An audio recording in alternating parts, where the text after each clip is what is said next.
If you're a custodial supervisor at a local high school, you know that cleanliness is key, and that the best place to get cleaning supplies is from Grainger. Grainger helps you stay fully stocked on the products you trust, from paper towels and disinfectants to floor scrubbers.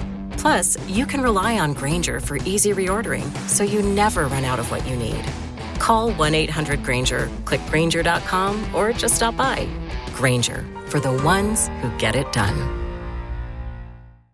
If you're a podcast host, listen up, this one's for you. My name is Allie Jackson. I'm the host of Finding Mr. Height, a dating and relationship podcast that I've been doing for 4 years now, sharing my positive and practical approach to dating that's built on my own life experience. And I wanted to share another experience that I've had, my secret behind monetizing my show. It's called Red Circle, and I was just telling my colleague about how much I love their platform. With Red Circle, not only am I getting a seamless hosting experience, but I also love the support I receive in ad sales. It's not just typical ad sales either. It's targeted opportunities based on my show and my life. And the platform is super simple. You just set your preferences and Red Circle matches you with sponsors that align with your show. You can vet every opportunity and their platform gives you great analytics. More recently too, my Red Circle team has brought me opportunities outside of my podcast on social media to really augment the podcast partnerships, bring them full circle. I just can't recommend them enough. If you want to give it a try, go to redcircle.com to get your free trial. That's redcircle.com for a free trial. What's up, Buffalo Fanatics? Josh Allen here. Just wanted to say, go Bills. Oh, ho, ho! Baby! What is up, Buffalo Fanatics? C-Bot here with you, live on the Buffalo Fanatics YouTube channel on a New Year's Eve Sunday night. A victory Sunday night.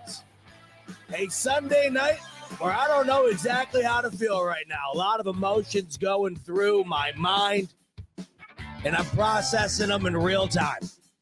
What did we see unfold today? I'm not entirely sure, but it resulted in a victory. Buffalo Bills take it at home over the New England Patriots 27-21. To keep their playoff hopes alive. And as you know, the Bills had a chance to clinch a playoff spot today with some help, and some help they did not get. Just about every scenario that could have benefited the Bills today from the outside did not come to fruition, except one. And that's going to lead us to the game of the year next week in Miami. The AFC East title game, as we predicted on here, what feels like a millennium ago. Bills, Dolphins, Week 18 for all the AFC East marbles. Win and you're in, lose, you're very likely going home. Have you ever heard of a scenario where the winning team gets the 2 seed and that same team could lose that game and wind up watching the playoffs on the couch? That's the reality that is in front of us right now, Bills Mafia.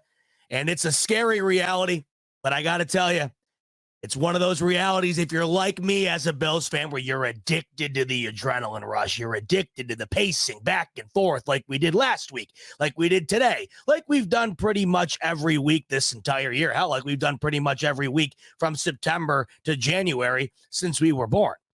Then this one's going to be for you. Welcome in tonight. Thanks so much for joining me off of that Bills victory, off of the 4 p.m.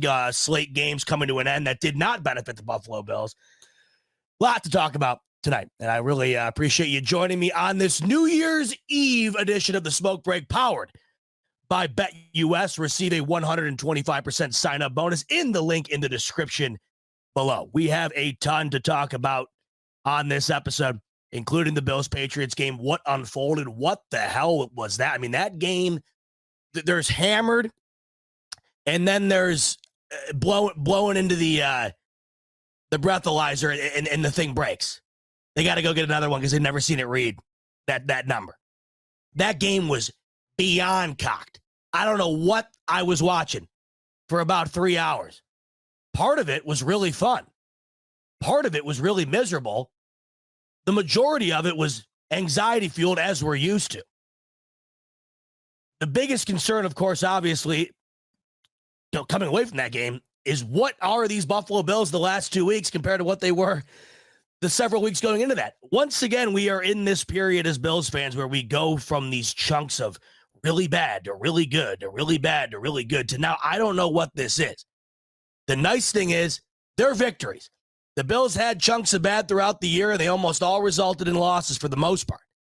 These are resulting in victories, and if the Bills would have lost last week, which they easily could have, if the Bills would have lost today, which they easily could have, we would not even be in a position to look forward to next week being as big of a game as it's going to be.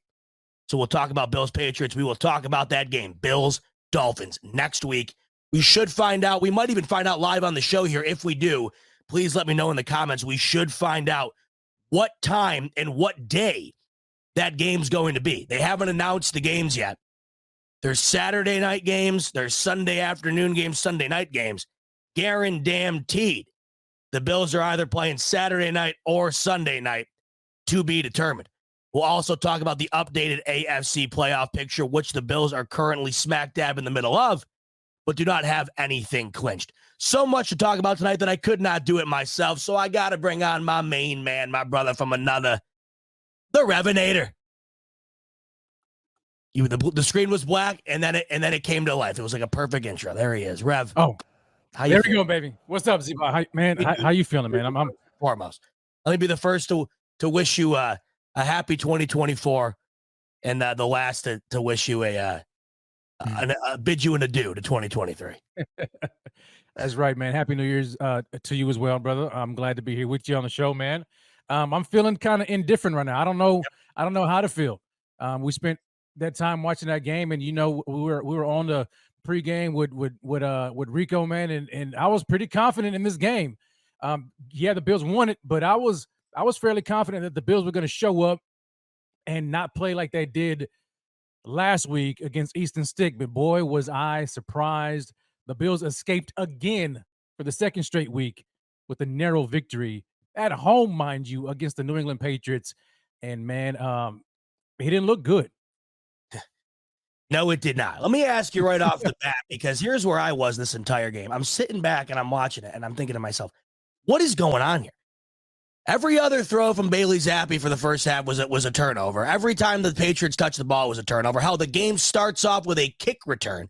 I go to take a leak before the first series starts. I come back out, and I'm watching the Pats take it to the house. So you already got to start off with that. Immediate turnover by the New England Patriots on their first possession. The Bills get the ball in prime position, can't get into the end zone. Yep. So many weird intricacies to this game. So many positives, I would say, especially on the defensive side. Not a whole lot of positives at all on the offensive side, especially from our commander-in-chief, number 17. Your overall thought as you sat back and watched this, where were you mentally throughout the duration of the game? I was on pins and needles. Yep. I couldn't get comfortable in this game at all, and where I felt like the Bills had it. Off the top, I mean, when they returned the kick, that really just let me know. I was like, we're in for one of these weird, crazy games again. You can't make it up. You can't make that up. You couldn't. I was like, you got to be kidding me. And then I started questioning, I'm like, why in the heck, or whose decision was it to kick the ball at the 2-yard line to number 83 in the first place instead of boot it out the back of the end zone? But regardless, I mean, they let these guys. I mean, it's like the sea parted right up the middle, and he ran all the way back for the touchdown, opening kickoff. And I'm like, you've got to be kidding me! Don't tell me we're in for this game. And sure enough, we were. And I was never comfortable, even with the defensive mastermind play by the defense. I mean, they played lights out for the majority of that game, and turnover after turnover after. I still could not get comfortable. It was that crazy of a game, and I was infuriated at one point to where I can't believe that these Buffalo Bills are playing this poorly on offense. And I know we'll talk about Josh Allen and others here shortly, but that's kind of how I felt the entire game. Couldn't agree more. We will talk in depth about all of that, but let's not waste any time at the beginning of the show. Let's talk about the most prominent aspect at hand, and that is the playoff picture. The Buffalo Bills could have clinched today with help surrounding them in the AFC. They got their win. That, of course, was the first necessary step. There were other steps at hand that if they went the Bills' way, the Bills would clinch a playoff spot. Nearly all of those factors went against the Bills today, except the Kansas City Chiefs. I want to give a quick shout out to the Seattle Seahawks, my new most hated team. It was the Dallas Cowboys for the last couple of weeks. It's been the Miami Dolphins for some time. Seattle, congratulations. The crown is on top of your head for at least this week. We'll see who I end up hating more this coming week. But the Buffalo Bills, as bad as it was at times during that game, at the end of the day, they got their part of it done. And you go into the 4:00 games with the opportunity to clinch. They were unable to get those opportunities to go their way. So here we sit, and as we talk about the playoffs, you know where I'm heading, Rev. I'm heading to that old ESPN simulator. Yeah, Take a look at you where already we know it. currently stand. So the 4 p.m.s are in the books. The day games are in the books, and the only game left for this week is an NFC matchup between the Green Bay Packers and the Minnesota Vikings, which has no impact on the Buffalo Bills and their playoff seeding. So here it is, folks, as it stands right now. If the season were to have ended today, here's what you have. Baltimore, we will talk about them later on in the show. Wow. And it was exactly what I thought it would be, too. And I got to tell you, even I was shocked. I thought they were going to beat them out of Miami. I didn't have 56-19. I had 35-13. What they did to Miami was what the Bills did to them, almost with an extra shot of espresso. It was unreal. When you couple that with the fact that they did that same thing to San Fran last week on the road, look out. Lamar Jackson, and of course, Rev, I was thinking about you and Rico. Of course, after we go on our long tangent about Josh Allen's MVP case, he has the worst game of his year, maybe outside of one. And Lamar just goes on to maybe have the best game of his career. Lamar Jackson will be your 2023 MVP. Yeah, he has led the Baltimore Ravens to the 1 seed. They clinched that today. Here are the wild card teams and the seedings as it stands right now. If it ended, Colts would play Miami, 7 and the 2 seed. Bills would be the 6. Chiefs just edged it out against the Bengals. They would be the 3 seed. Cleveland has it locked up. They're the 5th seed, and Jacksonville would be the 4th seed. But as we know, that is not going to stay that way. There is going to be significant changes this coming week. Yeah. The big reality at hand here, and the scariest part about what is about to unfold, is that the luxury the Bills would have had been given today if those factors went their way would have been they could have gone in the next week with that game still being massive. AFC championship on the AFC East championship, on the line. You win that, you're the 2 seed. You're guaranteed at least 2 home playoff games, the potential of a home AFC championship game should you make it that far and the Ravens drop out.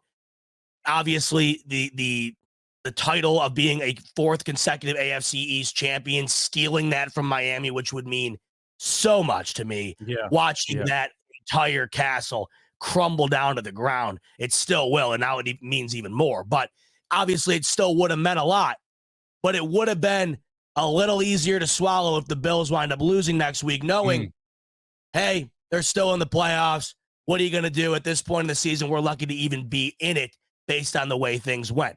But based on the way things went today, it's not a luxury the Bills have going into next week.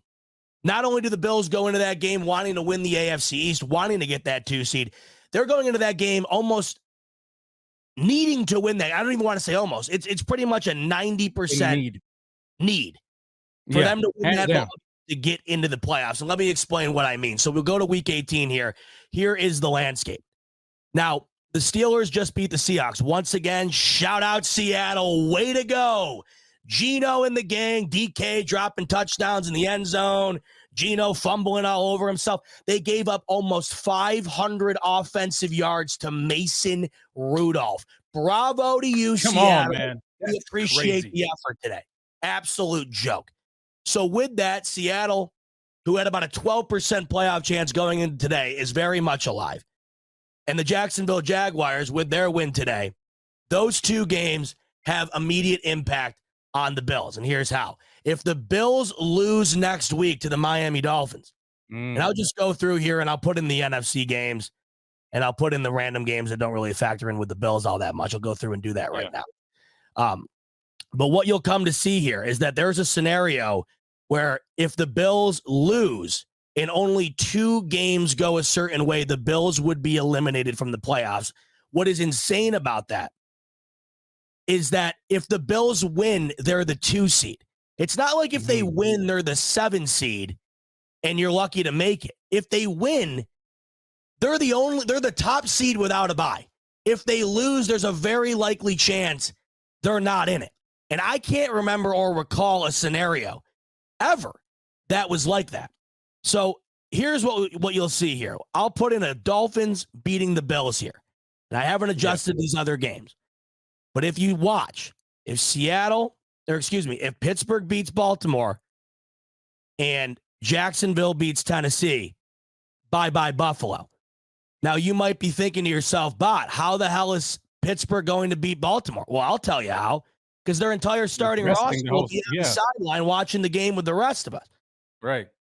Not to say it's a guarantee. We've seen plenty of spoiler type games in Week 18 where the backups end up winning. We've seen it before. Do you feel good about it? Certainly not. Same situation with Jacksonville, who's already locked up, I believe. Or no, are they already? No, they're fighting for their playoff spot. Yeah. They're fighting for the division. But Tennessee is a team that I don't know if you fully trust, especially if Trevor Lawrence is able to come back, which there's a possibility that he will. Do you trust Tennessee to be able to get that victory? What I'm laying out to you here is if the Bills end up losing this game, there was a pretty prominent thought out there that they were still going to they were still going to likely be in. It's looking more and more now like they're very likely to be out should they lose that game. Now, I'm not gearing up for a letdown, but if you don't think that adds tenfold the tension to this game is everything now. And in fact, this game is essentially a playoff game in Week 18, which, Rev, it had to have been a month or two ago where we were on together, and I think we were talking about it. And I said the way that this is going to go down in typical Bills fashion and in typical Dolphins fashion is the Dolphins are going to melt down like they always do. The Bills are going to give us every reason in the world to buy back in, and it's all going to come down to one game. And that's exactly what's at hand here. And the crazy thing I think of all of it is that it's against the Miami Dolphins, where you can just tell. I don't know how you feel recently, Rev. This is the biggest. I don't know if hatred is the right word, but when we were rivals growing, or at least when I was growing up with the Pats, the Jets, the Dolphins, it wasn't rivalries. The Bills were fighting to maybe have a winning record. Yeah. This is a whole different ballgame, and it's become a very animosity-fueled rivalry between not only the fan base, but these teams. The Bills have dominated the Dolphins. The Dolphins know that. The Bills beat the Dolphins in the playoffs last year. Josh Allen is 9-2 all time against these Dolphins. The fan base goes at it nonstop online. The Dolphins thought they had this thing wrapped up earlier in the year. They blew it. Now it comes down to this. I mean, there's just so much on the line, and that's not even getting into the fact that the Bills' playoff chances themselves are more than likely hinging on them winning this game. Now, as you'll see here, if I just go in and switch this, I mean, if the Ravens, who still have a decent, I mean, I still like the Ravens B team. I mean, that's how good the Ravens are. The Ravens B team last year without Lamar should have beat Cincinnati in a wild card. It wasn't for a terrible fumble on the goal line. They do. So that's a possibility. But I don't like to go into the game banking on it. And then the same thing over here as well. If Tennessee beats Jacksonville, then the Bills will be in. They'll swap to the 6th seed. It doesn't matter as long as the Bills win. They'll be at the 2 seed. Then whoever they play will be determined by how these games shake up. I don't really care about who they play or what they'll play or where they'll play. They need to get in. They just have to win. They have to win. Today, Rev, and I know you did too, I really thought that the clinch was going to happen. All 3 teams were favored. All 3 teams were at home. All 3 teams were fighting for their playoff lives, and it did not go the Bills' way. So there it is, folks. Right off the bat, this is what is ahead of us this coming week. This is the biggest week in some time that isn't including an actual playoff game. This is massive. So, Rev, with the knowledge of this, Where are you at when you couple what you just saw last week, when you couple what you saw today, but you also couple in what you saw from Miami, including a couple of injuries, one being Bradley Chubb, perhaps their best defensive player, done. Where are you at right now mentally knowing, okay, Patriots game's done, week 17's done, they didn't clinch, it's on to week 18, and this is what I got in front of me. Where's your mind at when you're thinking about what's ahead of us here? It's tough, Bot, because that's why, for me personally, this game was so important for the Bills, but not just them getting the win. It was how they were going to win. I needed to see the offense, give us glimpses of Cowboys game, of weeks past. Not like I needed them to get as far away from that Eastern Stick Chargers escape game as possible in order for me to have more and more confidence and hope going into the Miami game week 18. I didn't want to look too far ahead, but I needed that confidence for myself personally. They did not give me that because, again, for the second straight week, the offense fell completely flat, and Josh Allen was the main reason for that. Despite what the defense was doing for them, Josh Allen could not get out of his own way. Him and the offense were atrocious this game. Had it not been for the defense, this team could have been lost, and our playoff hopes would have been done today. And so going into this Miami game, I'm looking at, okay, Bradley Chubb, that was an unfortunate injury. Could the Bills – of course the Bills could win. We look at the stats and Josh Allen's, numbers against the Miami Dolphins, and it's in our favor. But at the same time, let's not act like Miami doesn't have anything to play for either. Because even though they've already clinched a spot, you have to know that they would want nothing more than to keep the Bills out of the playoffs. Understanding the stakes right now for the Bills and just this growing tension between the fan bases and the rivalry right now, they would love to kick the Bills out of the playoffs. And so having that opportunity, you got to believe that they're going to come with it. I believe that Jalen Waddle's probably going to he's going to return probably. They're probably going to have Jalen Waddle and Raheem Mostert back. So you're going to have Hill, Waddle, Mostert back, and Achane. So the offense, at least, is going to be intact. Now we can talk about the defense of the Miami Dolphins all day long. I think we could be in for a shootout, a classic shootout in Miami in Week 18, and it's a flip of a coin right now. It really is. It's tough to beat the team and to sweep them twice. To sweep them in a season. The Bills are going to have to do that. They're going to have to come with their A game and come out on fire against a Miami Dolphins team who's looking to end our season next week. So I think that the Bills can win. Will they win is a completely different story. I would have felt better had the Bills shown me something offensively today. Now I'm going into next week like, man, it's a flip of the coin. I have no idea. And that's the thing I think is the toughest part about this team. And it's the toughest part about Josh Allen. I have no idea what I'm going to get. Hell, I don't even know what I'm going to get from half to half. The first half, Josh Allen was significantly worse than the second half, Josh Allen. I have no idea why sometimes. I have no idea. Sometimes you can just tell by watching his demeanor and his body language out on the field that it's just going to be a day. Today, he did not have his feet set once in the first half. He was all over the place. He was throwing balls low. He was throwing balls high. Nothing was close. The interception he had today was absolutely horrendous. It's the worst interception he's had in weeks. It goes back to the week one interceptions that he had against the New York Jets, where there's absolutely no reason to throw that ball. There's nobody open. It's double coverage on a 40-yard seam route to your rookie tight end. Yeah. You don't do that in that scenario, especially in a game where points are going to be extremely tough to come by for New England. It's not that I look at this Miami game and think that they can't win, but what I know they can win. I mean, they've proven time and time again that they can beat this Miami Dolphins team. That's for sure.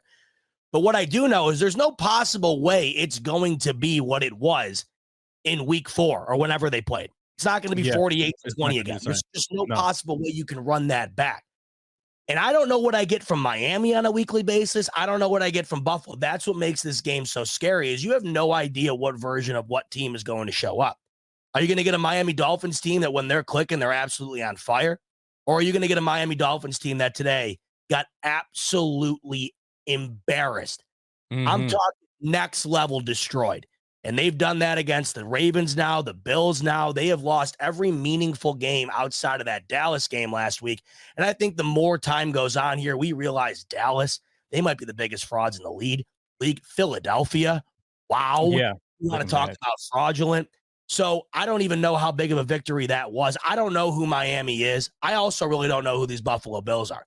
As soon as you think they're going to be getting, their feet underneath of them, stringing positive game after positive game together, you then go into these two games which scare you the most for some reason. It's almost like playing Easton Stick and Bailey Zappi are somehow scarier than playing Patrick Mahomes, Jalen Hurts, and Dak Prescott, because they're so susceptible to doing what they've done the last 2 weeks. And that's just finding a way to allow these teams to somehow linger around for the duration of the game. And they almost go out of their way to do everything in their power to do it. It almost makes me feel better about next week, Rev, in a weird way, because it just feels like when they need to turn it on, they do. But it's very concerning that in back-to-back weeks, you had an identical situation where you're playing a team where you're 14-point favorites. It's a backup quarterback. They're so injured that you can barely name 5 players on the starting roster. They're barely able to field an entire team, it seems. I mean, how Bailey Zappi today, who the hell was he throwing the ball to at times? I have no idea. And it's somehow a one-score game what felt like through the duration of the football game. And if you had your eyes closed the whole time and listened to the broadcast, you would have thought it was 55-3 the way things were going. So part of me is just like, you know what? You got out of there with the win. And there have been plenty of times where they just find a way to lose that. But you don't nearly have the confidence after these last 2 weeks that you did after going into Philly and even losing that game, right? You still played extremely well. The way you played against Kansas City, the way you played against Dallas, certainly the way you played against the New York Jets, obviously. I don't know what to make of it, and that's what makes this coming game and what really will be this entire week. It's going to be scary. I mean, I'm not going to be getting much sleep at all this week. I can tell you that, just knowing what's around the corner here. It's exactly what I thought this season would culminate into, because this is the most Billsy thing, where it's going to come down to this. Can they not do the Billsy thing and do everything in their power to get to where they needed to be just to falter? If they go in next week, Rob, I'll tell you this. If they go in next week after these last 2 weeks and they roll, oh my God, 48-20, but I'm talking a sizable win where it felt like they were the better team all game. I'm not going to feel any sort of way, just because I feel like this team constantly is able to step up when needed most. Yeah. I'm gonna feel one way or the other, win or lose next week, depending if they get in or not. A lot of next week is going to dictate what I feel about this Buffalo Bills team moving forward. I couldn't agree with you anymore. I mean, because you just don't know, and that's what's so bad about it. Like this season, really, you can really just wrap this whole season up into that statement. Who are these Buffalo Bills? From a week to week, who are they?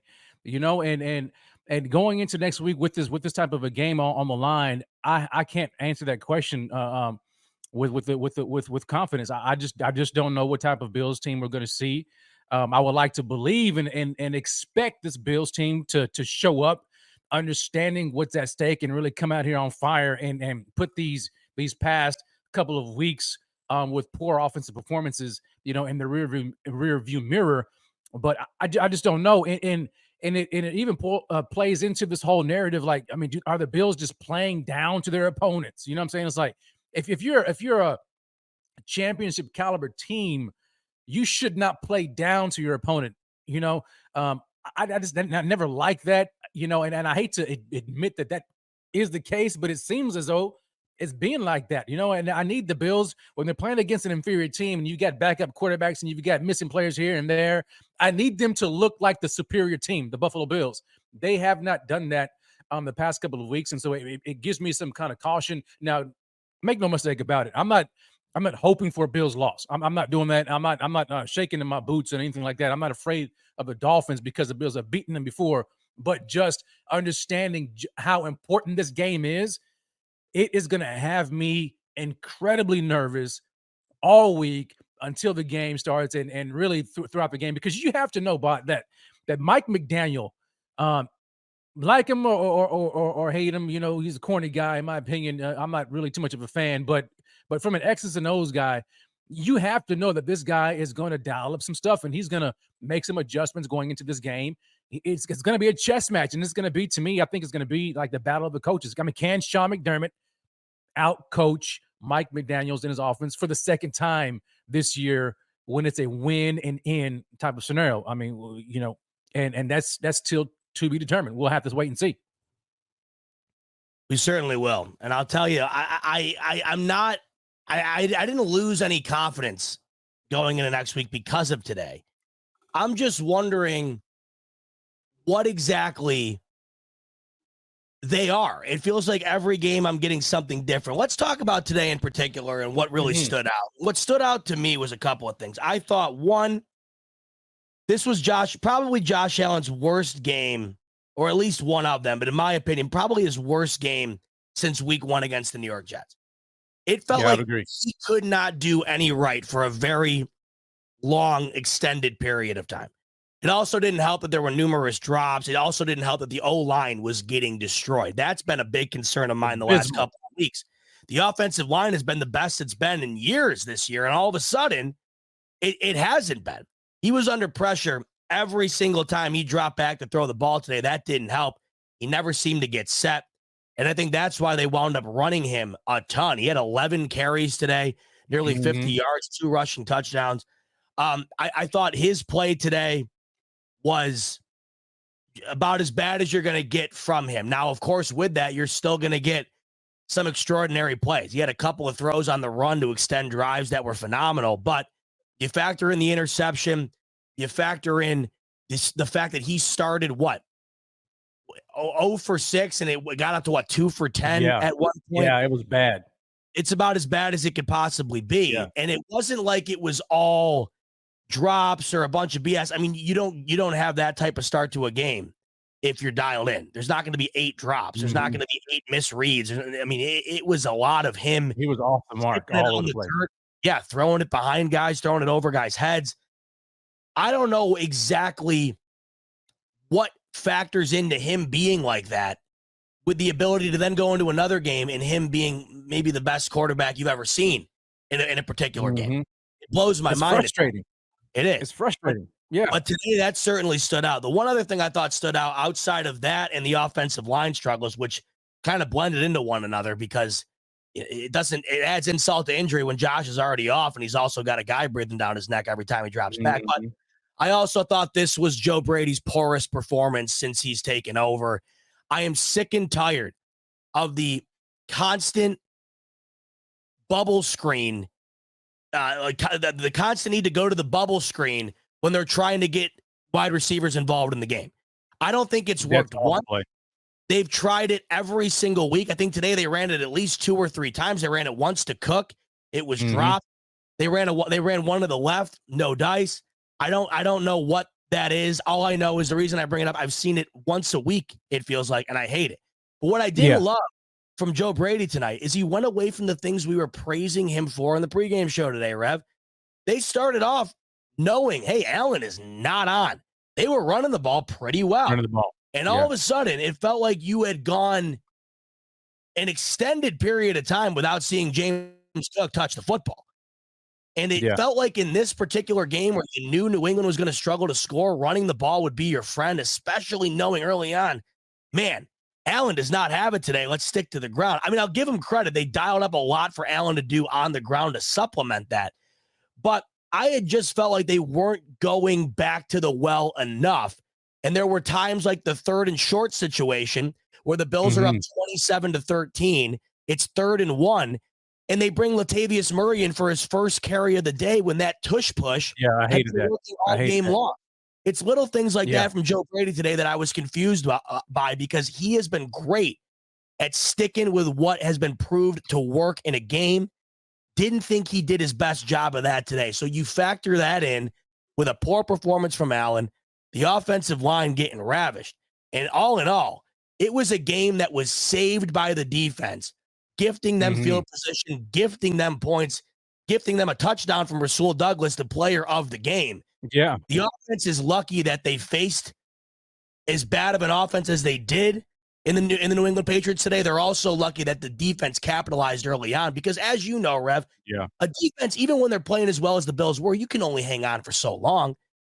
Exactly. You can't shut down a team an entire game. They shut down Bailey Zappi as bad as you can shut down a quarterback for the first quarter and a half. But it's going to get to a point where the offense has got to start pulling their weight, especially when you're getting the ball near the red zone and you're kicking field goals instead of putting in touchdowns. They could have erased the kick return right off the bat at Oliver with an ungodly play for a defensive lineman picking that ball off. They immediately go 3-and-out. It's the things like that that concern you going into the playoffs, because if you can't take advantage of those situations, now it makes you wonder what is going to be the outcome going into the playoffs in similar situations. And they had plenty of opportunity today to do it and to right the wrongs, and they really couldn't do it. They had 20 points, Rev, with about 13 minutes left in the second quarter today, and they finished the game with 27. All around the entire offense, as Rico likes to say, the entire offense. I don't know if you can fit them all on there, but they were on the milk carton. Yeah, every last one of them. It was so bad. So bad. Like I was fuming, like you talk about that Ed Oliver play. They couldn't cash in. That 3rd-and-1 where they brought in Latavius Murray. I hated that play. Yes. The tush push was working all day long. I mean, just get the first down. Don't be cute, don't bring in Latavius Murray. And he's been kind of off, the last few weeks anyway. And he, as big as he is, he just kind of runs straight up. I just didn't like it. But back to when I think about the run game, I almost wonder if Joe Brady was concerned about the defense of the Patriots stopping the run up. I mean, because they have a very good defensive line, especially in the interior of the defensive line. And the offense just was not generating any type of push or any type of movement. I saw one play, and it seems like the run play is the same exact play over and over and over again, where they pull Deion Dawkins around. I mean, like they flip James Cook at the last second, and then they pull Deion Dawkins around, and then James Cook, follows in behind him. I saw one play where they finally got tired of it, and they cracked the heck out of Deion, and he almost looked like, I mean, he got slow, getting up. I thought he was hurt. But I think they just kind of they knew what the Bills were going to do running the ball, and so that could have discouraged Brady from running it. And then on top of this, and I will say this, granted, I mean, he has done a remarkable job these past few weeks, since he's gotten the interim job. But let's not forget that Joe Brady is really not calling his own offense. Like he is doing the best he can with another man's offense.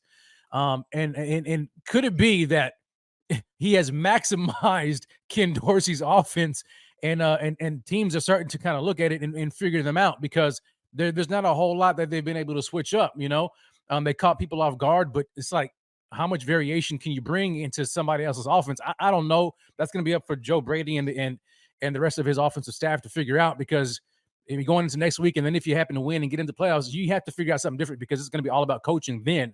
But it all in all, it was just a bad performance by the offense. Again, so bad. Josh Allen, and can we talk about just the lack of help? Granted, Josh was terrible. I wanted to get to next. Josh I don't was know terrible. what's going on. But Stephon Diggs, you don't even know if he's on the team the last month and a half. It makes me wonder, like, is it? And I see some people in the chat, and I've kind of questioned within myself, like, is there something going on with Diggs health wise? Is there an undisclosed injury that he's dealing with? Because he has not been the same for several weeks now. And we can talk about how, Josh Allen is missing him here and there, but even when you look at the snap count, his snap counts are dropping, pretty remarkably over the past couple of years. I mean, his snap count percentage has paved the way for Gabe Davis. Like, Gabe Davis has gotten more snap counts over the past couple of years than Stephon Diggs. It's weird. I don't understand what's going on. Joe Brady has talked about, like, well, it's just they've kind of like pushed it under the rug, swept it under the rug. I don't know what's going on, because we're not getting any answers, and it just brings us more questions. I don't know what's going on with him. Diggs has done absolutely nothing. What is Diggs' numbers? I mean, absolutely nothing. I'm looking at it. 4 for 26. So let's talk about what's been. Here's Diggs' numbers since the Cincy game November 5th. So this is 1, 2, 3, 4, 5, 6, 7 games. 34 yards, 27 yards. His best game, bar none, was against the Eagles, 74 yards. But before that, the 2 games before that, 34, 27, the 74. Immediately after that was 24, 48, 29, and 26. I mean, in that chunk of games, in 8 games, he's got 1, 2, 3, 4 games with less than 30 yards. And in all of those games but one, Rev, all of those games but 1 5 or less catches.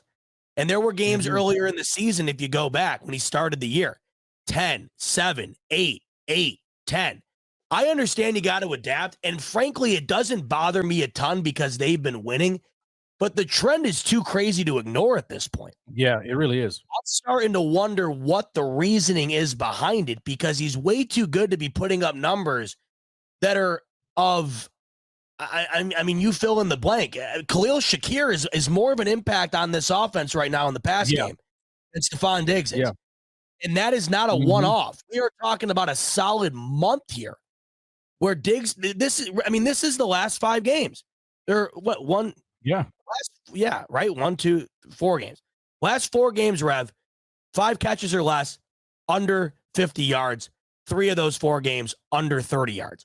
That's a month of football. That's a quarter of the season. There's got to be a reason behind it. Now, I understand, and Joe Brady makes a good point. I understand this. Diggs is such a good receiver and such a respected receiver.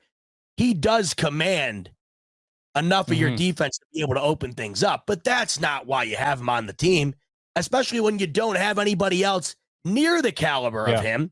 You really don't have a solidified wide receiver 2 at all. This is awfully concerning, and I think it's factoring into the way Allen plays sometimes. Got to be tough to be confident back there. Got to be tough feeling your best when not only the offensive line's getting ran over, but your top receiver has been on a milk carton himself for the better half of the last month, back to back to back to back. It's weird. And you couple that in, Rev, with the fact that Gabe Davis has had numerous games in that stint with 0 catches. I got to tell you, the one thing that makes you feel better about it is with the loss of these guys putting up numbers, the run game has certainly stepped up, not so much today. But I mean, man, the last month and a half, the run game, that might be the best run game the Bills have displayed since LaShawn McCoy was on the team. Yeah, maybe beyond that. We know James Cook just eclipsed 1,000 yards today. But there just seems to be something weird. And I don't know exactly the reason. I don't know if it's an injury. I don't know if it's the scheme. I don't know. I don't know. It's strange because, I mean, I'm looking at Diggs' numbers from last year. And going back, I mean, I can just go back. I'm not even going to include just the playoff games, but there hasn't been a stretch all year last year where Diggs has performed like this. I mean, I'm going back. Let's see. I'm going back to the New England game last year to close out the season, week 18. Diggs 104 yards. Before then, against Chicago, okay, he had 26 yards. Before then, 60, 37, 92, 77, 48. But that's it. Everything else has been 100 yards, 90 yards, 60 plus, 70 plus, like even last year. So I see some people talking about, well, Diggs is getting doubled. Diggs was getting doubled last year. Like Diggs he's been getting doubled. So what's the difference this year as opposed to last year? Last year was a full year with Ken Dorsey. So like I don't understand. And here's the thing also, like last year, everybody knew it was Josh Allen and Diggs. Like there was really nothing else. So it's either stop Diggs and you stop the offense or not, and they still couldn't do it. So it has me so puzzled right now about Diggs, where I just can't find the answer, and it makes me wonder, like, did 30 really do that working number on Diggs? Like, you know, we hear about receivers when they turn 30, and 30 is a magic number when they start to kind of decline. I mean, he just turned 30, like late November. Are we starting to see a decline from Diggs? Is it something else? The best start of his career that he ever had in his career early in the year. That's the weird thing. I mean, remember that stint there where he had 5 consecutive 100-yard games, just dominating. I understand a decrease in production with the increase in James Cook's role in this offense and their ability to run the ball. But when I'm seeing 5 or 6 games on the ledger here with less than 30 yards, that's beyond being supplemented by the run game. There's something more to it. Something's off. Like, he's not separating the same way he used to. Like, I don't know. Maybe I'm looking too far into it. Maybe I'm just being over analytical. Dropping passes, uncharacteristic. I tell you what I think the problem is. I think I figured it out, but it's the cornrows. It's the cornrows. I know you were saying. Yeah, I mean, just like, when Josh Allen got the haircut. Yeah, I was gonna say the hair. We're like Josh with the shag and and the long hair. No, forget that. Josh, cut your hair, and as soon as he did that, offense was different. Josh looked different. Diggs going to the cornrows for the first time. He hasn't been the same. I think we need to see Afro Diggs. I think that's what it is. Somebody needs to tell him to get rid of the cornrows, go back to Afro, and maybe we'll see the Stephon Diggs of old. I don't know. I'm trying to figure it out. Now, I want to give credit where it's due, because this New England Patriots defense, and we talked about it before the game even started. I mean, they were going to be the reason this game was going to be close.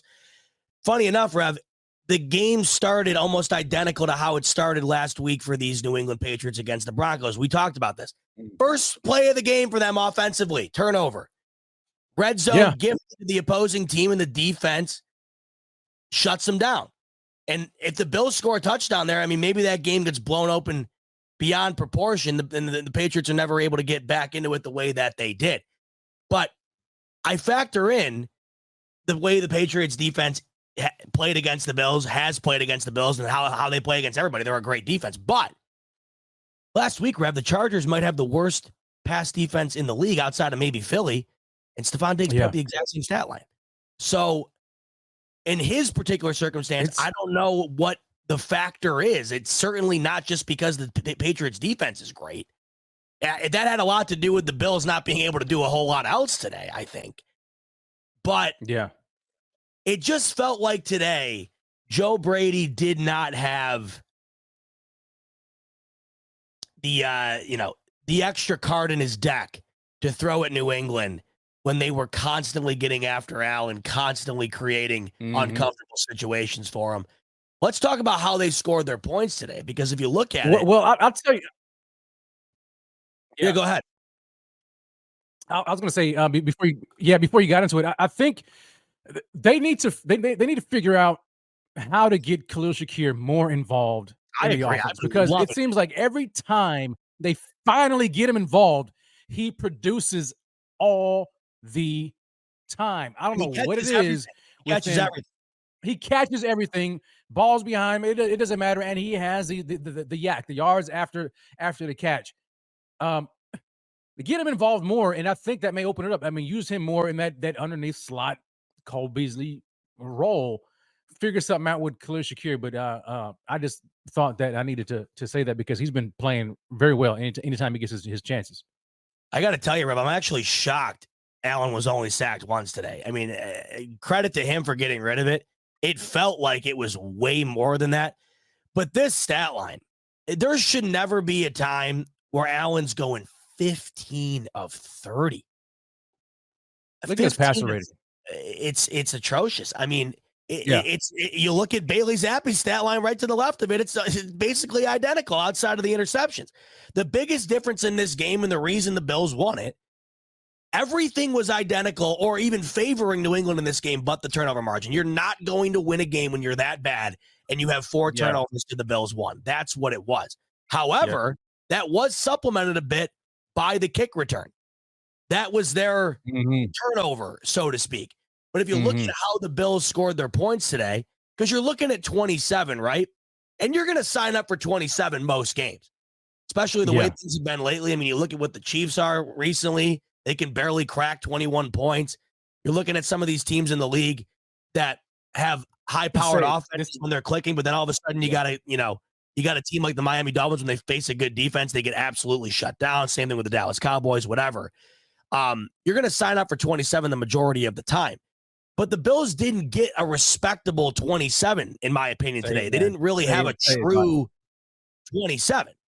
Because if you look at what unfolded, the Bills immediately go down 7-0. Yeah. And they are gifted. Now, I don't even want to say gifted, because it was an extraordinary play. But, God, I don't know what the hell Bailey Zappi was doing. He just ripped it.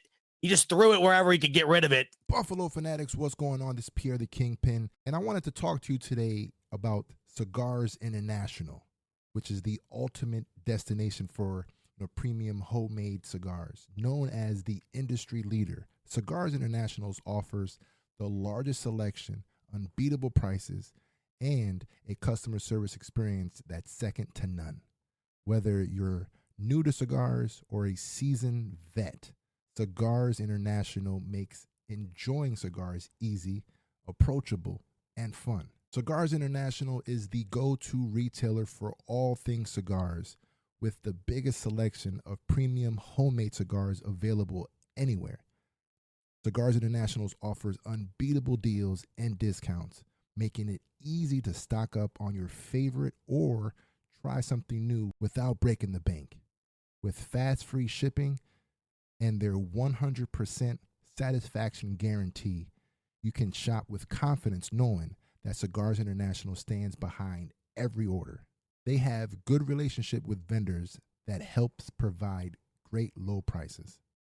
Whether you're new to cigars or a seasoned pro, Cigars International makes it easy to find the right cigar with helpful guides, staff reviews, and expert advice. It's not just about cigars. Cigars International also offers a wide range of accessories and more to elevate your smoking experience. Check out the great deals every day at cigarsinternational.com. That's cigars, CIGARS, international.com. Use code FANATICS at checkout for 20% off your order of $50 or more, plus free shipping. Or visit www.cigarsinternational.com/fanatics, and the discount will automatically apply. Again, use code FANATICS at checkout for 20% off your order of $50 or more, plus free shipping. Or visit www.cigarsinternational.com/fanatics, and the discount will automatically apply. Hey, Ryan Reynolds here from Mint Mobile. Now, I don't know if you've heard, but Mint's premium wireless is $15 a month. But I'd like to offer one other perk. We have no stores. That means no small talk. Crazy weather we're having. No, it's not. It's just weather. It is an introvert's dream. Give it a try at mintmobile.com/switch. Upfront payment of $45 for 3-month plan, $15 per month equivalent required. New customer offer first 3 months only. Then full price plan options available. Taxes and fees extra. See mintmobile.com. If you're a maintenance supervisor at a manufacturing facility and your machinery isn't working right, Grainger knows you need to understand what's wrong as soon as possible. So when a conveyor motor falters, Grainger offers diagnostic tools like calibration kits and multimeters to help you identify and fix the problem. With Grainger, you can be confident you have everything you need to keep your facility running smoothly. Call 1-800-GRAINGER, click Grainger.com, or just stop by. Grainger, for the ones who get it done. Tipped up and I mean, Ed Oliver, by the way, if I had a team MVP over the last month, him and Rasul Douglas can split it down the middle and take a piece home to their families. Those two off the charts. And how about, just a sidebar, Ed Oliver, a guy not sure if everybody wanted to pay him in this offseason, worth every cent. Rasul Douglas, you sign him off the street and you're like, what even is this? You can give that guy a blank check next year for all I care. Absolutely. He's been one of the best players on this entire defense, bar none, since the day he came on here. But I agree. Circling back to the offense, they get that interception from Ed Oliver, and it's an immediate. Go back. Go back, but because go back after the return kick. Oh, they went first 3 and out. First offensive 3 and out. Immediate punt. And speaking of punt, by the way, don't let this go underrated. Sam Martin today, absolutely brilliant job by him today. Special teams has been an underrated problem for this team throughout the year. I mean, it was a problem today right off the bat. But Big Sam time. Martin, man, I mean, he was punting like his life was dependent on it today. And when you're backing up a quarterback like Bailey Zappi to his own goal line, when Allen's playing this way, I can't stress enough how much that factored into, the game going the way it did. But absolutely, you had the Tyler Bass field goal off of that poor start where they ended up punting. But if we're just looking at the scoring drives, the touchdown that they got was immediately off the other pick. And that was when they were running the ball the best, Rev. They were running the ball with some real, fierceness in that drive, and they capped it off with a tush-push touchdown. The one positive I'll say that I take away the most from this offense today, that tush push looked better than Philly's all day long. That was unstoppable. They were getting like Philly-type yardage on it, like 2-3 yards. That's what made that Latavius Murray run. That's why that really stood out to me the most today, by the way, as the biggest indictment on Joe Brady. I don't even know necessarily how bad of a day Joe Brady's day was. That made it a bad day to me. I hated that play call, and that switched the game. If the Bills get a first down there, I don't know if the Patriots end up scoring again. It completely changed the ball game. But anyway, you move on. After that touchdown where they were set up in their own territory, or in Patriots territory, they run the ball almost exclusively. Another field goal, and then they don't score again offensively until the third quarter, which they came out, and you're thinking, where was this all game? They come out of half. Allen's dead on target. They're slinging it all over the field. Dalton Kincaid has that massive catch down the field. They walk into the end zone. Rev, they didn't do that once before that. They didn't do that once after it. Their only other touchdown, of course, was Rasul Douglas's on the pick six. Unbelievable game from him today. 2 interceptions, a fumble recovery, and that touchdown. But as I said earlier, Rev, when he got that pick six, that put the Bills at 20 points with 13 minutes left in the second quarter. And they finished with 27. So you look at that 27-point total for the Bills, and that is not a respectable 27 today at all.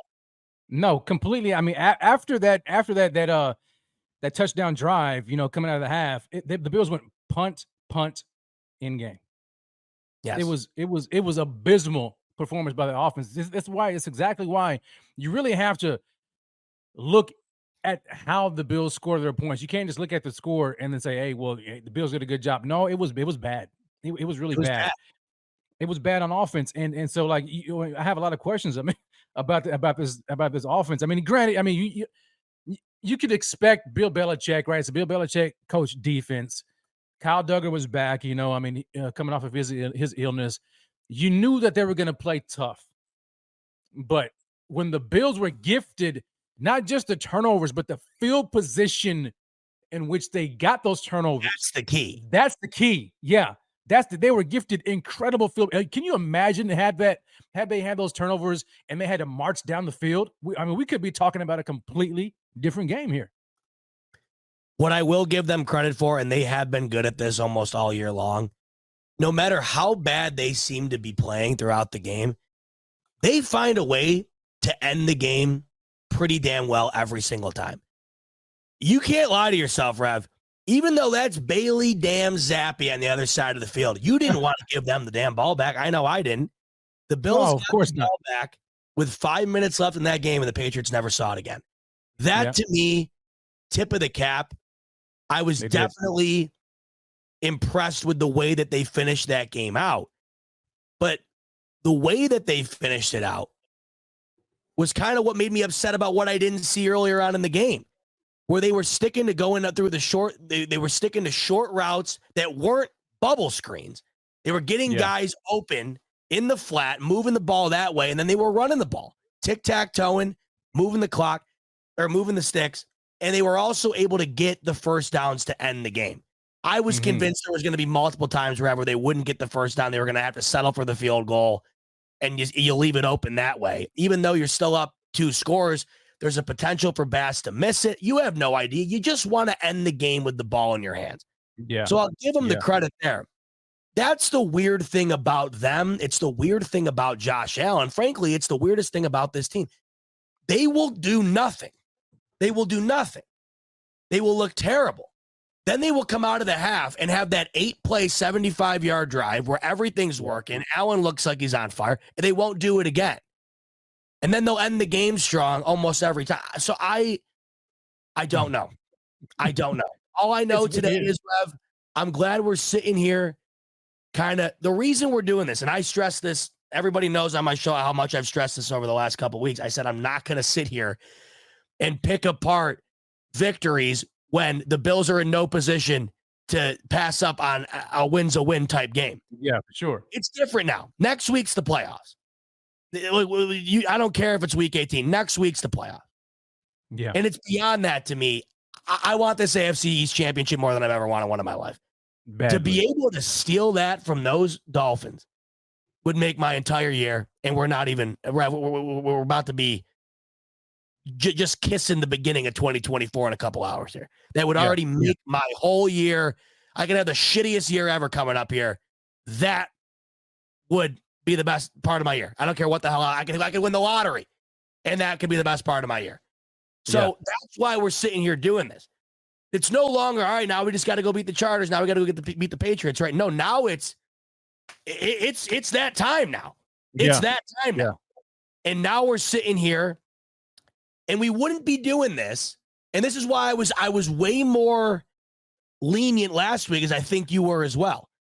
They had just put together a damn great performance against Philly despite a loss, a damn great performance against the Jets, a damn great gritty performance against the Chiefs. Now, I know there were their ups and downs in all of these games, but we're talking about games that were essentially playoff games for these Bills, and they found a way in every game, and the majority of them, they were playing their best football of the year. And then you top that off with one of the most embarrassing losses the Dallas Cowboys have had in their franchise history. 100 total yards of offense was sickeningly embarrassing, right? So the reason the reason we're talking the way we are now, last week I was a bit more lenient because I'm thinking, it's got that classic trap game written all over it. Chargers just fired their GM and their coach. They might have that, they're getting a boost. Resurgence that everybody seems to get from that. They got nothing to lose. The Bills got to go all the way out to LA. They're coming off of a huge dominant win. There was none of that at hand today, Rev. You're at home. You had all the momentum. You had all the motivation in the world, knowing that this team had one of their 4 wins at your expense. Had you won that game, which you should have, you wouldn't be in this mess to begin with. And they didn't come out and play like they had that inspiration at all. And that, to me, is what's most concerning. They backed up last week's performance, where I sort of excused it to some degree, and pretty much put together the same one. Yeah, you don't want to see this right now. Not right now.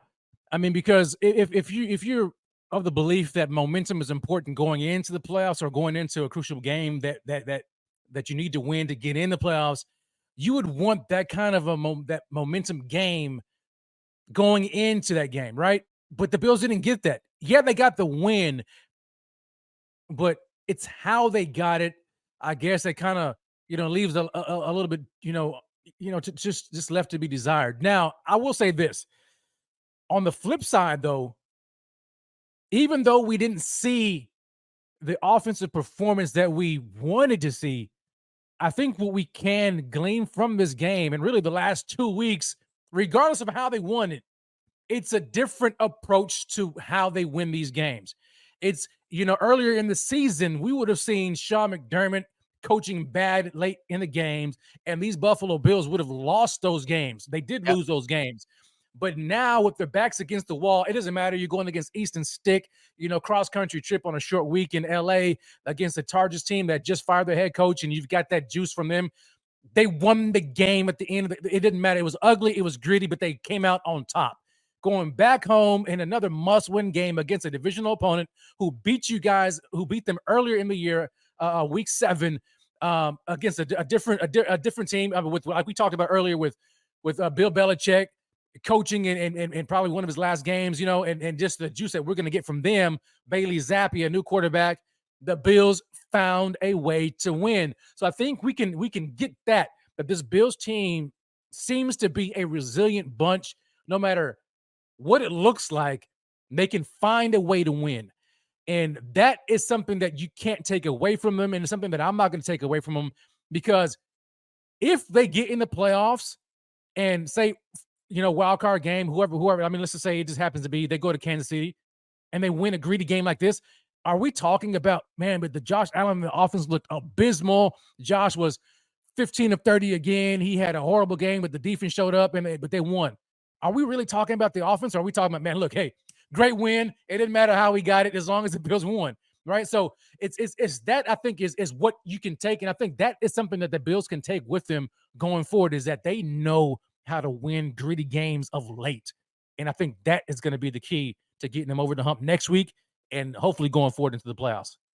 No, I'm all about that too, especially because of the scenarios earlier in the year that unfolded where they did not end up getting those games. And the ones that they did get, they weren't like this where they were running the ball out on their own terms. Like last week, yes, the Chargers get the ball back, but Ed Oliver ended that real quick. The Chiefs game, yes, they got the offsides, but as we beat into the ground, they had a full set of downs after that to go and get into field goal range, and the defense shut them down. This week, the Bills had about 6 minutes on the clock. They ran it all the way down to the end. So I 100% agree with you. I 100% agree with you to the fact that, hey, a win's a win. That's all I wanted today. Did I want to see a bit more? Obviously, especially the way the last game went against these guys. But we talked about it. You knew you were going to get Belichick's best crack. Bailey Zappi really hasn't been playing terrible football, so to speak. I mean, that Pittsburgh Steelers team that just beat the shit out of the Cincinnati Bengals last week, that put up almost 500 all-purpose yards today against Seattle, they beat them.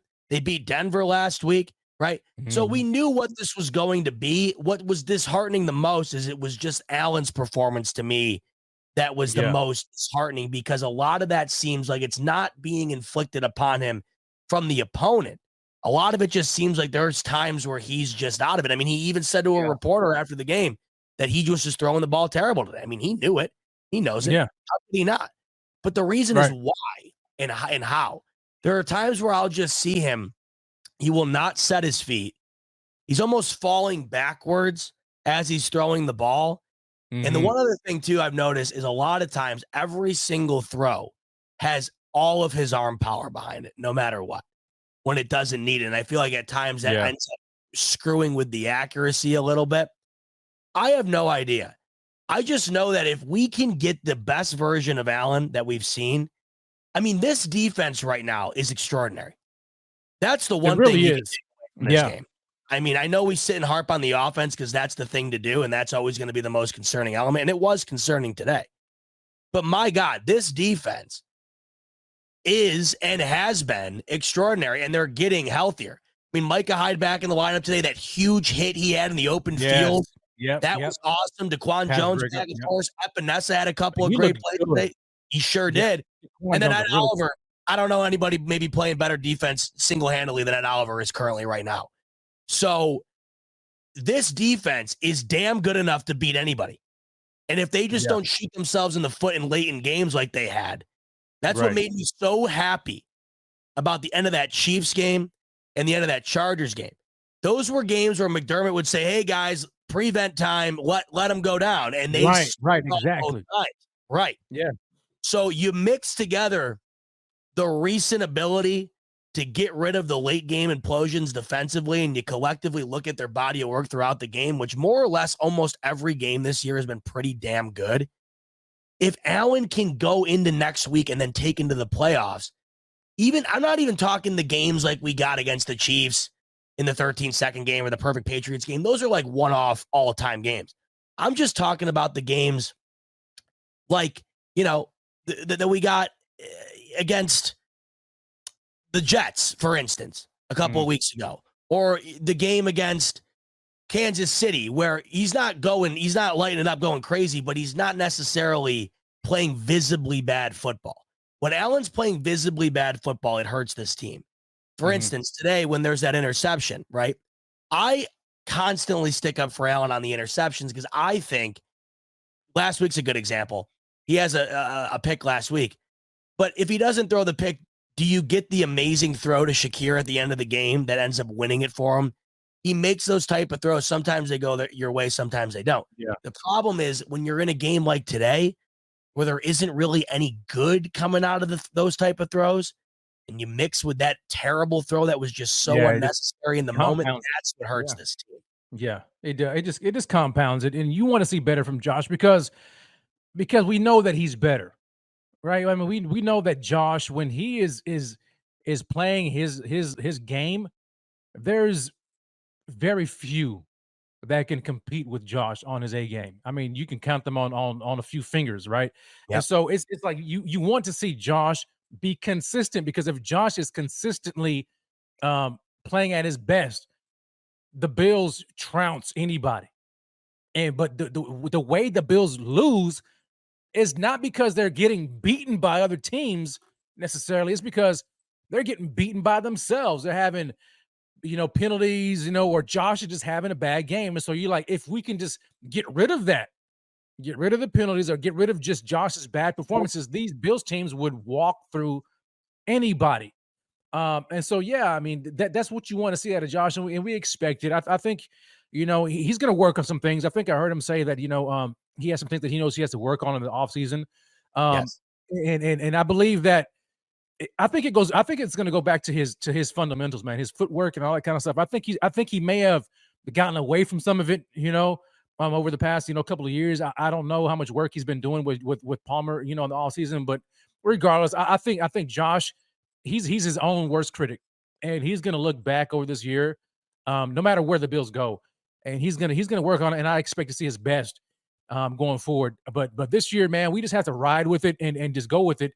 But the encouraging thing is that we have a defense now that's putting up on the end of games. I mean, when's the last time we could say that, right? Because there's been times when we're just like, oh my gosh, the defense has to make a stop at the end of the game, and we don't have any faith in this defense to do it. We saw Mac Jones do it against the Bills, march down the field against the Buffalo Bills defense. But now it's like this team is finding a way to win on the backs of the defense, which, I mean, I guess it can go back to the old adage, offense scores points, but defenses win championships. So if we can get this defense and carry it forward, and this defense can keep them close and be opportunistic, they're always going to keep this Bills team in these games. Couple of good points that I wanted to bring up from the comments, because I think that they both kind of coincide with each other in a way that you might not necessarily think of right out of the, right off the first impression. So I was talking earlier about how you take the good with the bad with Allen, you'll get the picks, but you'll get some great throws to go with it, and it almost washes out. And Huck Music's coming in here saying Josh had some big throws today. Yeah, he certainly did. He had that amazing throw late in the game on third down near their own goal line where he was scrambling to the right, got it off, first down. I forget who it was to. I believe it might have been to Kincaid. It was Diggs. Oh, was it Diggs?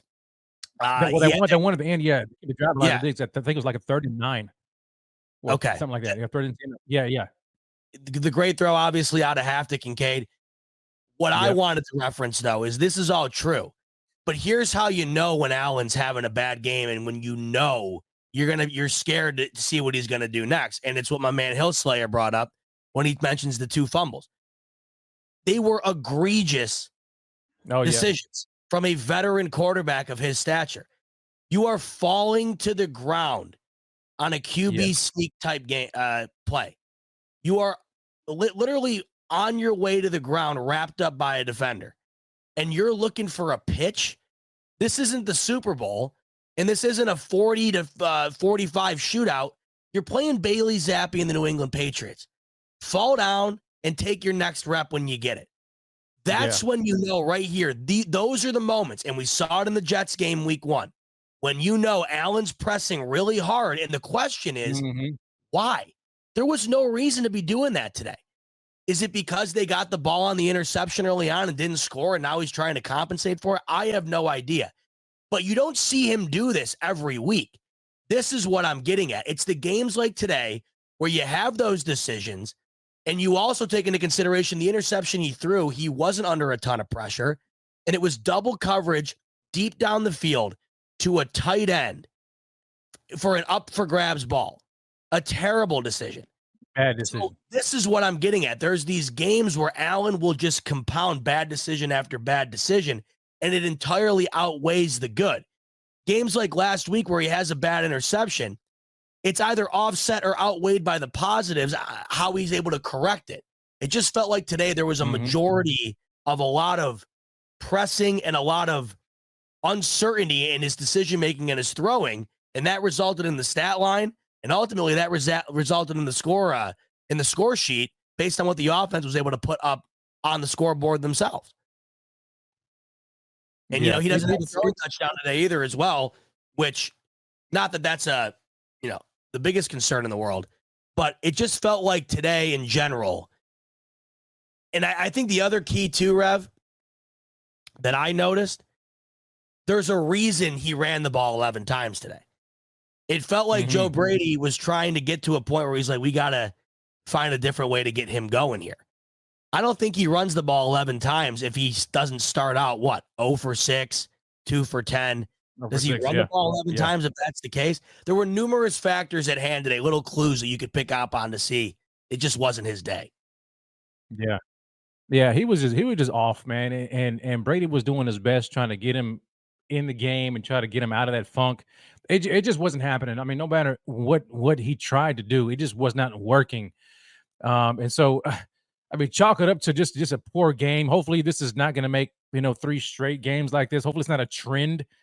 Because you definitely don't want that kind of a trend going into a win or go home type of a scenario next week, or even into the playoffs if they do manage to win next week and get in. So it's just like you have to look at the good that Josh does and just hope that he can harness that again and go forward, because he's that type of a player where you just know, all right, man, if Josh can just figure it out, we're gonna be just fine. And so that's kinda where I'm trying to be right now.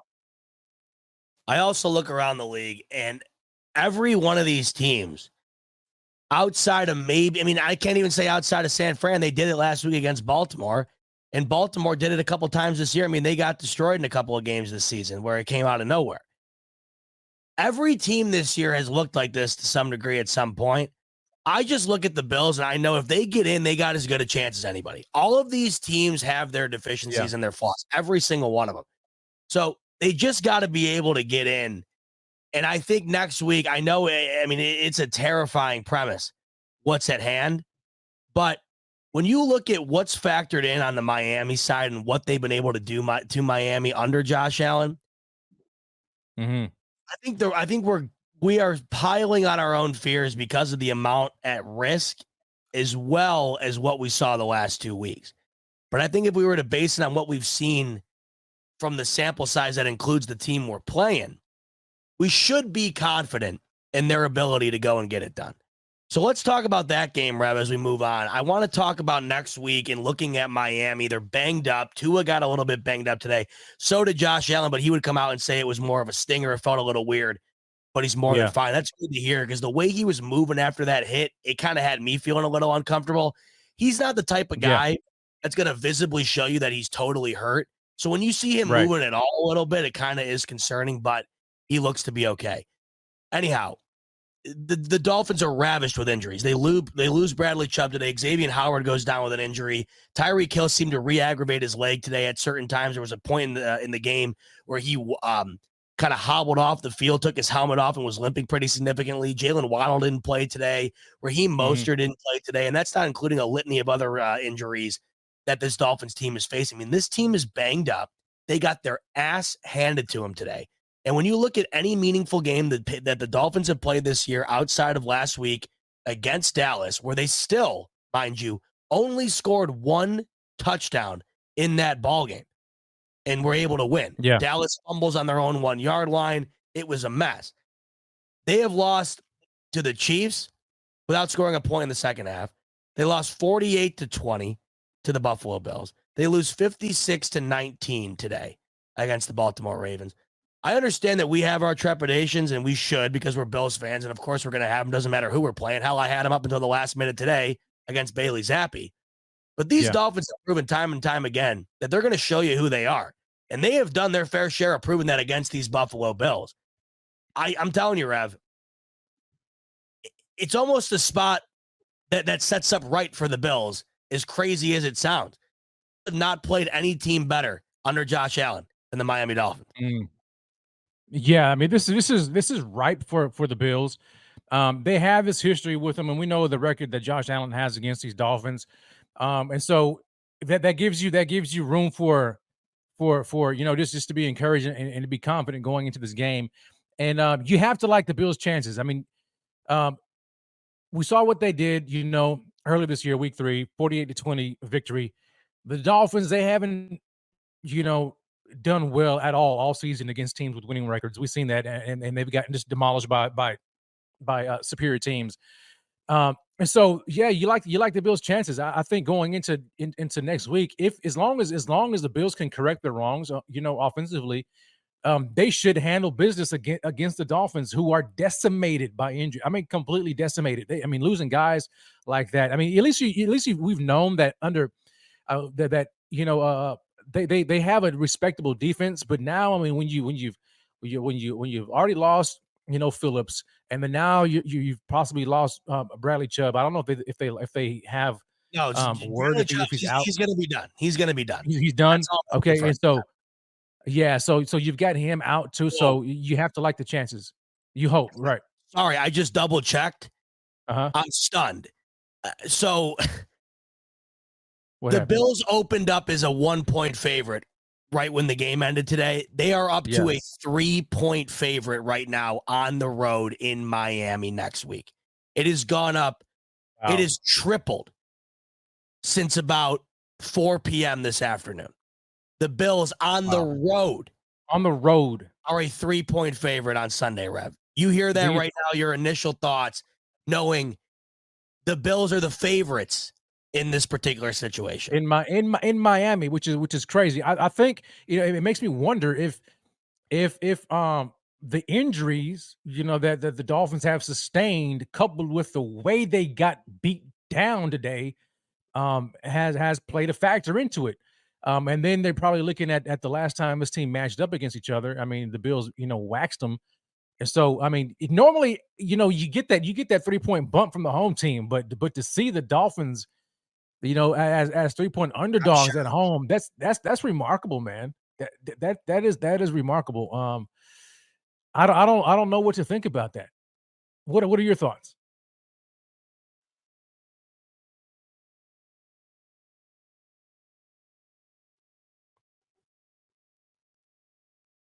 Did you cut out? By the way, my bad. Are you I there? apologize. Yeah, I apologize. The internet, it's never Okay. I was like, common forever, and all of a sudden it's being real weird tonight. I didn't hear what you said. I'm sorry. You were talking about I was just saying that I was kind of shocked by the fact that the Dolphins are underdogs like that, and I wondered if it had to do with the injuries that were sustained to the Dolphins. That's plus what I was with the way they got beat down today. I mean, I think that has a lot to do with it, and they probably looking at, okay, well, the Bills won't play like that, next week. And so the Bills should be favored going into this game. Plus, with the way Josh Allen has really owned this team, the past several years, could play a factor into that. But I'm actually kind of surprised by it. What are your thoughts? Well, I'm looking around as well, just kind of taking into consideration what's at the landscape surrounding the Bills next week. I'm looking at that Pittsburgh-Baltimore game. So just to show you how this is going to be viewed, Pittsburgh is a 3.5-point favorite on the road against Baltimore. So that's telling you Baltimore is not going to play anybody next week. We all know that because they locked it up, but that there's not going to be any help coming your way in that game, certainly. And Jacksonville, also a 3.5-point favorite. So the way I look at it, I completely understand it. The Bills beat them 48-20 earlier in the year and did whatever they wanted with them on offense, and were also toying with Tua defensively. They're also going to this game looking to beat them for the 4th consecutive time. They're already on a 3-game win streak against these guys. 9-2 under Josh Allen. And this is a Miami team that not only is now decimated with injuries, but it's also a team that has lately seemed like they have gotten away from what they're best at. It felt like Miami was really good at least offensively, staying in games and being competitive that way. It felt like their offense, as of late, has not had the consistency. And you factor in Tua's turnovers. He had 2 terrible interceptions today. I look at how the Bills have defended him. What they've done is what works against him almost every time. And you got to wonder if Mike McDaniel's going to have a counter to it this time around, because they haven't. Yeah. If you get pressure on him and take away his first read, he turns into, essentially a jugs machine. Average, yeah. The Bills have done an extraordinary job of that. They've also done a great job of mitigating Tyreek Hill's impact on the game. And Jalen Waddle has had these spurts lately where he'll just have 1 catch and not do much. Against the Bills, I've noticed Jalen Waddle has been the primary feature, because the Bills really do find a way to take Tyreek Hill out of the game. Yeah. I just wonder what Miami's strategy is going into this that differentiates from all the other games they've played this year that are similar, where they've come up short every single time. except for Dallas, where we've learned. I mean, I don't know how you feel about Dallas. I think Dallas is an absolute wolf in sheep's clothing. They scare nobody. And that's got nothing to do with what the Bills did to them. They should have lost last night. They should. They every game that they've gotten into, similar to the Dolphins game, or similar to this Dolphins team, it's the exact same thing. And what do you know? When those two went off against each other, it was literally like playing each other in the mirror. The game wound up being 22-20. Both teams looked mediocre at best, and it really came down at the end to who wanted it less, who was going to make the additional mistake, and it wound up being Dallas that game who did that. So I'm looking at the collective body of work, and yes, Miami is 11-6, and yes, I give them credit, and I have all year for them beating up on the teams that they should. The Bills do not do that nearly to the caliber Miami does. But when I'm looking at this spread, and I'm looking at the history of it, and this is, we were even talking about this before I saw the spread, when I was saying there's more reason for us to be confident going into this game than there is otherwise. It does make sense to me. It actually does. Now, I don't want to adopt that mindset, though, Rev, because I'm scared shitless. I can't lie. I don't care if the Bills were playing my JV Pop Warner team this week. I'd be scared. Because this is, you got to think about what we've been going through as fans the last month and a half. I mean, this has been a roller coaster.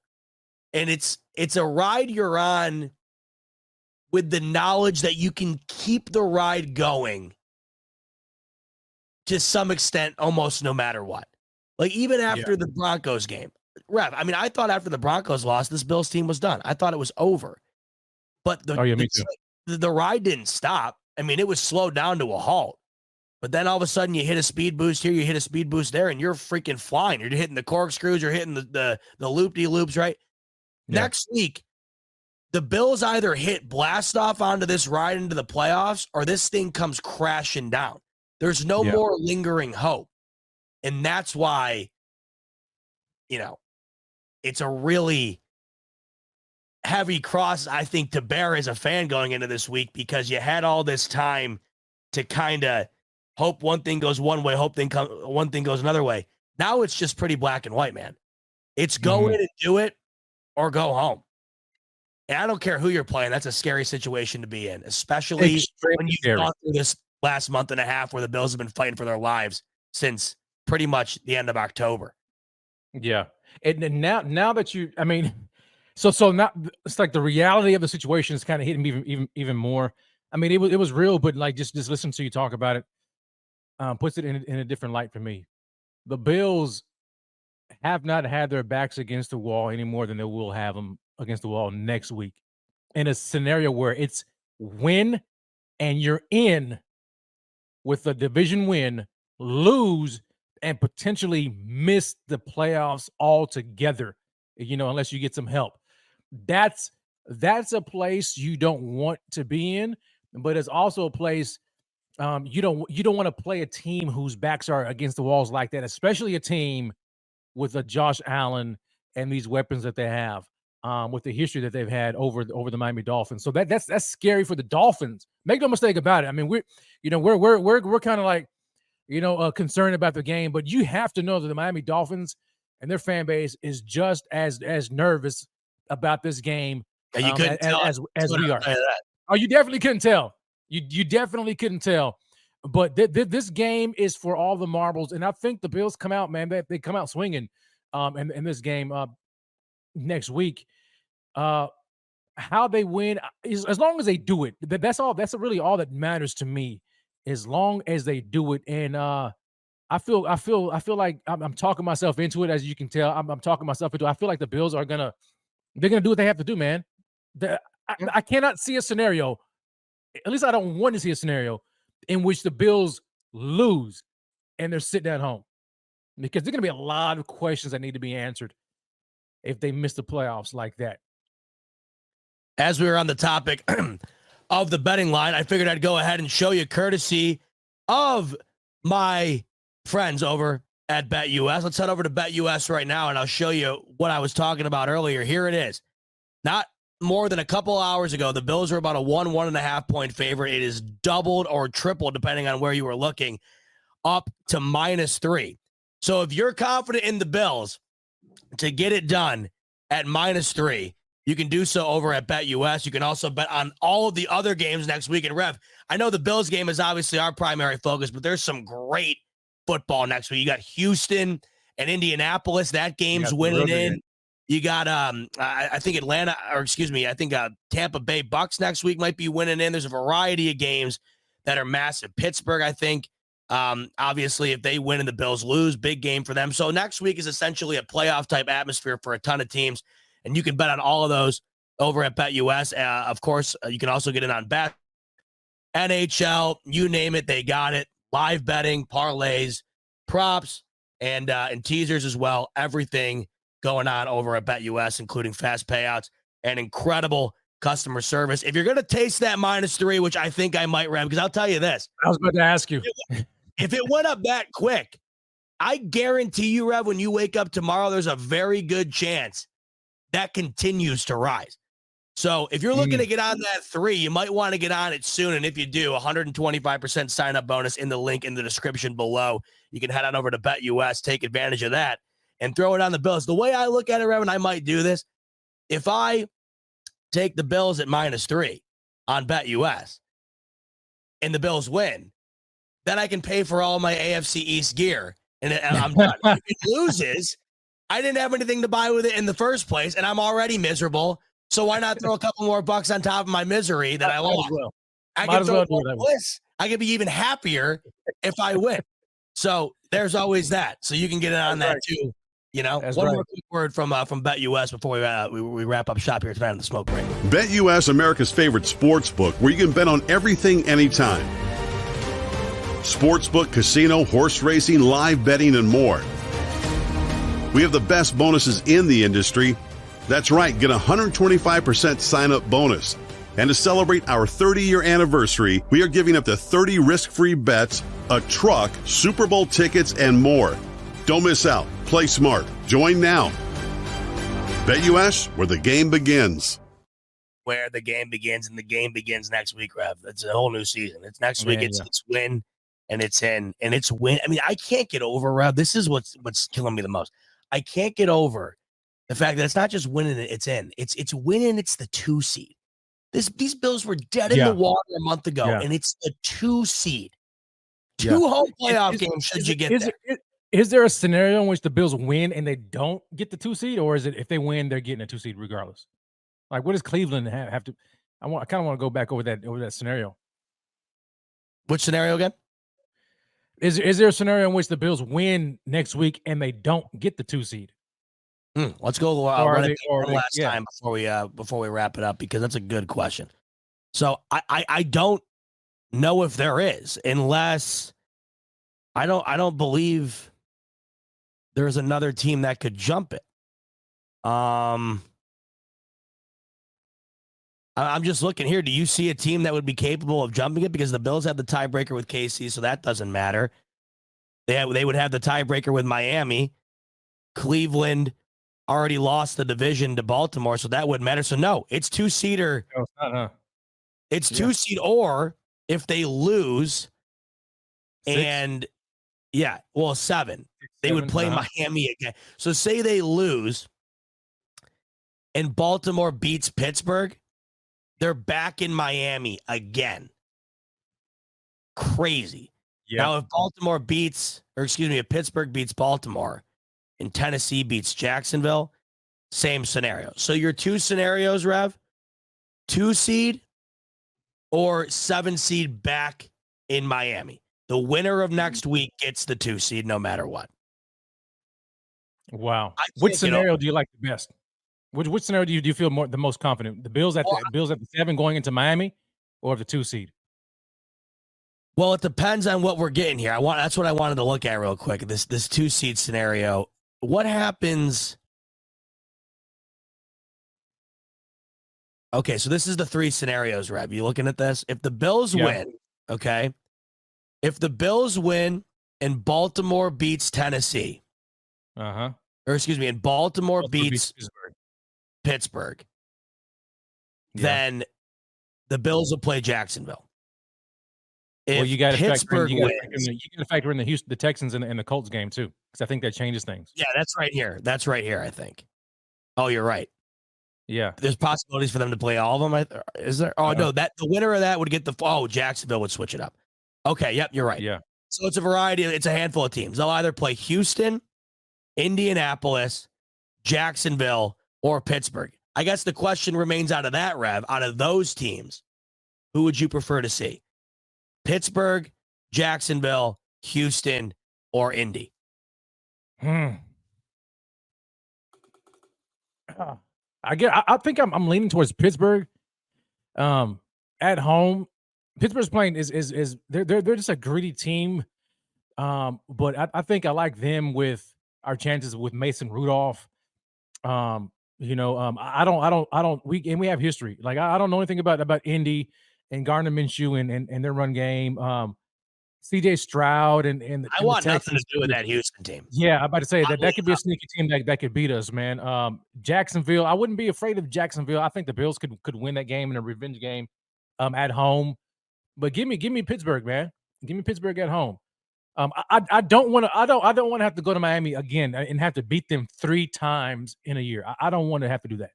I also can't imagine a world where these Pittsburgh Steelers get in. I mean, how the hell is that possible? If the Pittsburgh Steelers get in and the Bills don't, I'm going to be sick to my stomach. Rev, before we wrap up tonight, we're like 3 hours from midnight. What are you and the fam doing tonight for the big 2024? What's in store? Honestly, nothing, man. We're just going to sit here and chill, bro. We're just chilling. My wife went out to grab something to eat, and we're just going to hang out as a family, man, and ring in the new year. It's exactly what I'm going to do. I'm going to get out of here. I'm going to go hang out with my sister-in-law, my brother-in-law, Caroline, and my niece, Peyton. We got some food, and I'd say we're going to watch some ball, but I got to tell you, I could give a rat's about Packers-Vikings tonight. Yeah, me too. Who cares? I wish they would have put that Baltimore-Miami game in that slot tonight so I could have watched that beatdown with full focus as opposed to looking at the corner screen while the Bills were taking on the Patriots all day. It was nice. Every time I looked out. I was going to say, no, I may jump on like Apple Plus, and I like a Monarch. I don't know if you've seen the Monarch series. I'm a big like Godzilla and Kong fan, and so like really? Monarch. Yeah, they have like a series now with Monarch themselves, and so I've been catching it, man, on Apple Plus, and so I'm gonna go ahead and I'll tell you what, the series lately, it reminds me of when I lived in New York City. There's so much to do that you end up doing nothing. There's so many series I want to watch that I just end up watching none of them because I can't decide on one. So it's good you have like a niche there. When football ends, I'm gonna need to find something, and I don't know what the hell it's gonna be. Maybe I'll dive into the Monarch. I don't know. Well, let's hope football for the Bills don't end next week. Listen, what are you doing this week? I know you got probably plenty coming in store for the folks this week, as will I. This is a huge week. I don't know. Just keep your eye out on the YouTube notifications and Twitter. I might go live 4 times a day this week. I don't know. I need to start talking about this more and more. I need to get the nerves off. I need to start talking to myself positive affirmations. Here's the end of the here's the story as we head into 2024, folks. Was today beautiful? No. Was it ugly? Yes. Did the Bills really have anything go their way today outside of the Baltimore game? No. But at the end of the day, the Bills had a 14% chance to make the playoffs less than a month ago. We sit here today.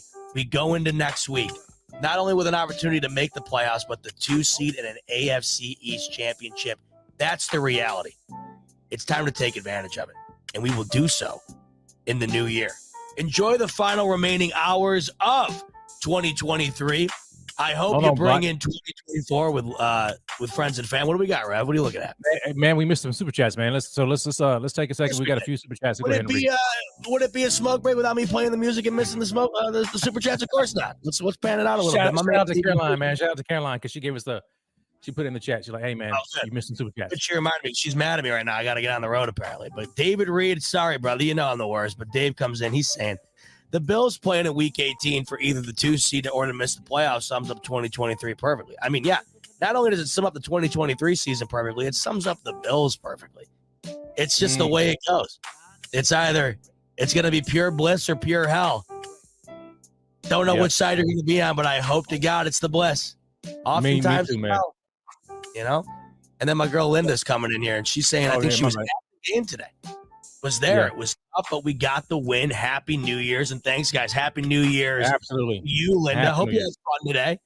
I mean, it was still probably a lot to have fun at with that game. It's always fun being in the stadium. Got the win. That's all that matters, man. Exactly. You got the win. And I tell you, that early on defensive performance was probably fun getting after early on. Yep. And then Anthony coming in to round us out here. Tired of these close games. We need to squish the fish. Praying Josh is good and ready to go. There it is, baby. We feel the same way. We feel the same way. Folks, thanks so much for joining Rev and I tonight on the final smoke break of 2023. I hope you guys have a terrific New Year's Eve and an even better New Year's Day tomorrow as we bring in the new year and we bring in the opportunity to go and win that AFC East. We'll be live all throughout the week. Make sure to keep it locked on the YouTube and the Twitter for the notifications. But until then, everybody in here in Rev, Happy New Year, brother. Happy New Year to you too, man. God bless everybody, man. Go God Bills. bless. Shout out to everybody, man. Shout out. God bless. Go Bills. Happy New Year and a little bit of the partridge in a pear tree. There it is. Have a good night, everybody.